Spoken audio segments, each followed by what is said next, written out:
Newsfirst Newsline with Faraz Shaukatali. And a very good evening to you. This is Newsline Zoom, and a very warm welcome. Our guest this evening is joining us by Zoom, of course, in keeping with the COVID-19 precautions. Our guest this evening is, of course, a veteran journalist. He's been there literally all his life, and he's joining us by Zoom from Negombo. He is, of course, the news editor of the island, Mr. Shamindra Ferdinando. Delighted to have you on the program, Mr. Ferdinando. Thank you, Faraz. Thank you very much for inviting me after a very long time. Indeed, indeed. Everybody knows that the island is a newspaper, do they? Oh, I hope so. I'm sure that's why you have invited me. Yes, we are. We are. But as a veteran journalist and an observer of all things media and newsworthiness, I thought I'd ask you, in between all this COVID-19, the pandemic and all that notwithstanding, do you feel or do you analyze that this government, the SLPP, is actually a failure? Or perhaps they're not? For us, the government is in a very serious situation. I don't think they have failed, but they are struggling to cope up with the situation. Right? So I must tell you, it is not an easy task because just a couple of months after the last presidential election, COVID erupted, and since then the country is under tremendous pressure with the government trying to control the situation. I think they have succeeded to a certain extent, but the situation is not under control at all. And much of their troubles, though, would be self-inflicted. Would you not agree, Mr. Ferdinando? Obviously, the government, the ruling party, there's a dispute in the government over how to tackle COVID. A section of the government recently demanded that the government declare a 3-week lockdown, whereas the main party, the SLPP, believes the government should not be closed down, and lockdown is bad for the economy, and the thing should continue while the vaccination drive takes place. So there's a conflict there, with one section working with the civil society and the clergy, putting pressure on the government for a lockdown. Right. So initially, the president imposed a lockdown. The most recent one on August 20th, and subsequently it was extended up to September 6th. And the government is again under pressure to extend it further. So there's a dispute there. There's a dispute there. So a disputed governance, a divisive leadership is not going to help the people of the Republic, will it, Shamindra? I definitely agree with you, Farah. There's no dispute over that. Yeah, the government should work together. I think in this situation, when Sri Lanka battles COVID, I think not only the government, I think the government and the opposition should work together, all of them, because we cannot have a political battle over COVID, right? A section of the opposition, I believe, feels that COVID can be exploited to undermine the SLPP. I think that is wrong. And the government also, I think, must not act in an arrogant manner. It should consult the opposition and all the other stakeholders and try to bring the situation under control. A political dispute in the parliament at this moment will further undermine the country. But, in this whole ambience of Api Tamai Hondatama Kare and all that business, I'm sure that the opposition parties in this country are under no illusion that they will not be called upon by the government to join forces and have one national process to fight this whole business of COVID-19. Dreadful, the figures of the people, our fellow brothers and sisters dying every day, over 200. I'm really sad, aren't you? Definitely, Faraz. The island lost a very senior journalist, the news editor of the Sandy Islands, Suresh Pereira, over a week ago to COVID. So I think it really affected the newspaper. So we are really sorry about the situation, but at the same time, I must point out it's up to the people, the responsibility of the people to get the vaccination as quickly as possible. They cannot delay, because with the help of various governments, the government of India, China, the US and Japan, they granted thousands of doses of this vaccine to us, in addition to the stuff brought by the government of Sri Lanka. So I think it's up to the people. The people should get the vaccine as soon as possible. I think it is very important. And the government must take other precautions and ensure the people follow the health guidelines to protect themselves from this disease. I know by and large we would acknowledge the benefits of the vaccine drive and so on. I know that's going rather well, and I'm sure that most people will agree that with the assistance of the military, with the forces, that process has been much better. However, having said all that, there are other things that this government are lacking. They appear to lack some empathy for the republic, for the people. The prices have gone up. The vanity projects are still going on. The priorities seem to be wrong. They're building roads. They are trying to create a Sandalwood Park for something like 300 million. Got 590 something gymnasiums across the country that is being proposed at 10 million a pop. That's 5.9 billion. And the list is endless. Before you can remind me, it's the 227 vehicles imported for members of parliament, all during a time when, straight-faced, the government is telling the republic, we need you to make more sacrifices and to be prepared for more sacrifices. What do you say to a government who acts like that? First of all, I must point out that they did not import vehicles. They planned to. But subsequent to media exposure, they temporarily halted the import. So 227 Toyota Jeeps they were planning to import, they are not come. Right? But the money, the Bank of Ceylon opened the letter of credit. But the vehicles were not brought in. And about the other projects for us, I don't think they have the money to do all these things. Do they have money?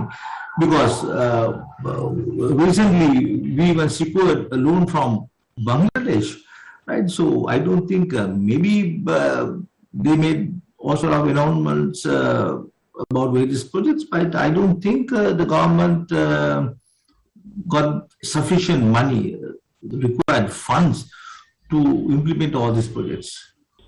Well, it's that old case, borrowing from Peter to pay Paul. In this case, borrowing from Bangladesh to pay the contractors to do the roads, to do the gyms, to do the Sandalwood Park, to do all sorts of excessive requirements. Why can't this government understand the pain of the people, the pain. Why can't they understand it? Is it so difficult, Shamindra? Well, for us, it's like this. I mean, successive governments, not only the SLPP, over a period of time, we have seen governments ignore the plight of the people. Oh, of course they have. I mean, in this country, the previous government dropped the central bank. Then subsequently, the same lot allowed the National Tawhid Jamaat to attack churches and hotels. Nearly 300 people died. And this lot allowed the sugar scam, then contaminated coconut oil and number of other rackets. Right? So, I mean, if you go through Parliament reports, Faraz, you will realize over the past 20 years, the politicians and the public service and some sections of the private sector, they have robbed this country in style. I mean, that's the truth. I mean, it is not only the central bank bond scam. I mean, most of the projects are exploited by those I mean, the government of the day and their friends for their benefit. That is the truth. Yeah, so we are not surprised. I mean, we should not be surprised by the way the politicians and their friends and their associates operate in this country for us. I mean, over a period of time, over the past 20 years, if you go through parliamentary reports, you will realize that all of them, they have robbed this country, right? And in spite of the media reports, both television and the print media, all these frauds continue. Now, one good example is the sugar scam. Now, see that the finance ministry last October, I think 13th October 2020, issued a gazette to bring down duty on sugar from 50 rupees per kilo to 25 cents, right? Now, subsequent to that, 3 or 4 people, companies, they imported massive stocks of food, massive stocks of sugar. And over a period of time, now we realize that the stocks are hoarded. Right? Massive stocks since last Saturday, the authorities recovered more than 20,000 metric tons of sugar hoarded in warehouses in the Western province, right? So there's some sort of cooperation, some sort of alliance between politicians and these people. On that note, we'll take a short break and have a quick peek at this evening's headlines from the Newsfirst Primetime News, and we'll see you on the other side of the break.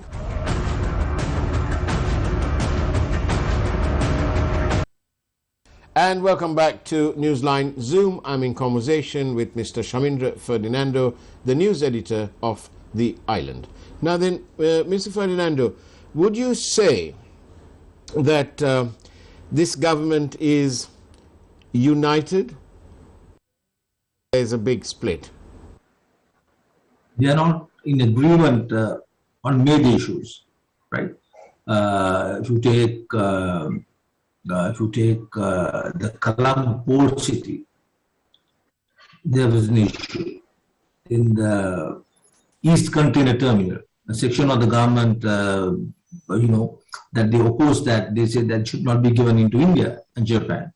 So there are a number of other issues. So although the SLPP, although they have a commanding position in Parliament, they have 145 members in Parliament. There are a lot of issues. Now. Recently, I mean, if you take the COVID situation, there's no agreement between the SLPP, the major party in the alliance. They have about they have over 100 seats, and other smaller political parties. There's an issue. So the Colombo port also, there was another issue. So like that, this government is not united. There are a lot of conflicts. And And obviously, when you have a disputed governance and a divided political trajectory, if you like, the end result is, of course, that the republic gets the people of our country, you and I, we get affected. Yeah, it applies to all the governments. It is not only the SLPP. I mean, if you take the previous government, I mean, any government, they always the governments, the ruling party is always divided. Is always divided, right? So that's why we failed to have a front against terrorism during the 30-year campaign against the LTT. The political parties in parliament never agreed on a common agenda against terrorism, right? Section of the parliament, the Tamil National Alliance, they declared the LTT as the sole representatives of the Tamil-speaking people. So, like that, you will find parliament divided political parties, right? So, I think if you compare with other countries, I think we have a very, very bad situation, both in and outside parliament. Okay, but do you are you surprised at the level of governance when we see in this government where the people, they are received a 2/3 majority? Well, near enough, they have a 2/3 majority in parliament when they need to, and in spite of all these assurances, we see that our judiciary, the system is still painfully slow.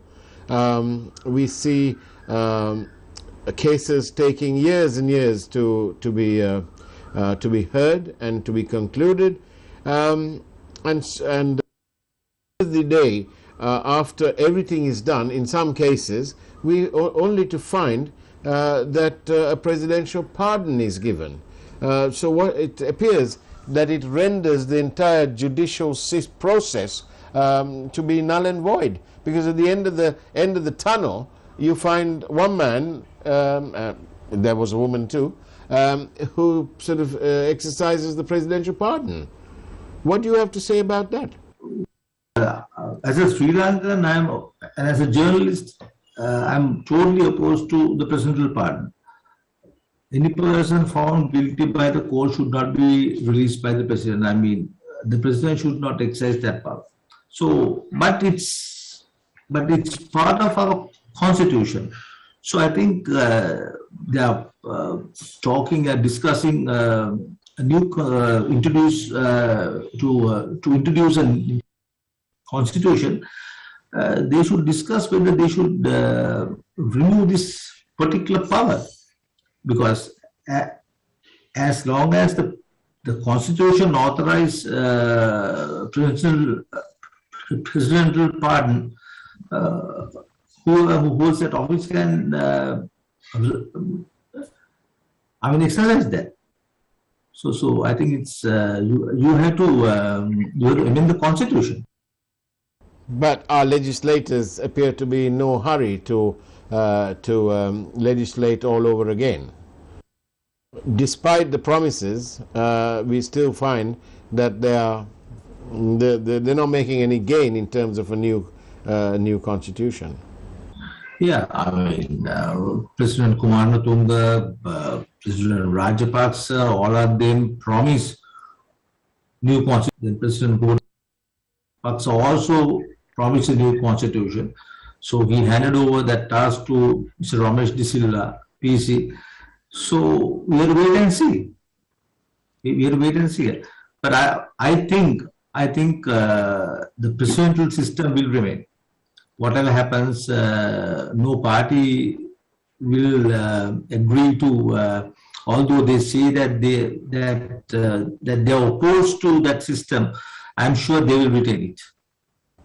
And can I take you quickly into something else?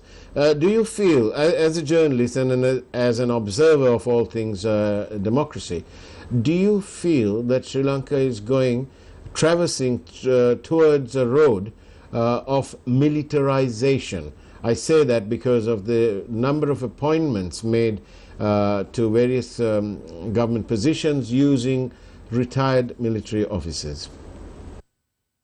In addition to that, Faraz, I think the recent appointment of Major General Yoon Hel as the Commissioner General of Essential Services, he's a serving officer. So I think it's, in a way, it's an admission of the failure of the system. I mean, the civilian system that they had to bring a serving officer to function as the Commissioner General of Essential Services. Very, very bad situation. Extreme situation for us, because that means our system has failed. You know that he was brought in, that appointment was made after the sugar scam, right? So, I mean, what is the point in making such an appointment? They should have taken action against those who are responsible for the sugar scam.